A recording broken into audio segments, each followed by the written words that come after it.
այդ ամեն ինչը արվում է բացառապես իր անձնական հարստացման համար։ Իր ինքը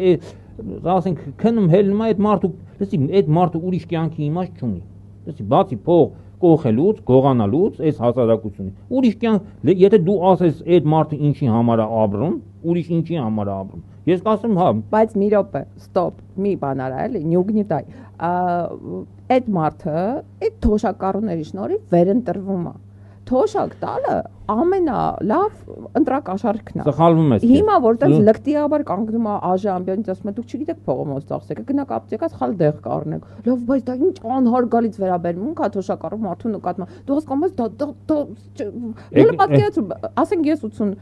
86-85 տարեկան տատիկ ունեմ, հա, որը ինքը իր դեղերի հարցերը բան ինքն է լուծում, էլի, իսկ մենք չենք խառնում այդ։ Պատկերացնում ես, ես իրան փողը տամ, ասեմ կամ չտամ, ասեմ չեմ տալիս, դու չգիտես ոնց ծախսես, ես կգնամ քո համար ճիշտ դեղեր կառնեմ։ Դե դեպքում կարելի է ընդհանրապես փող չտալ։ Դու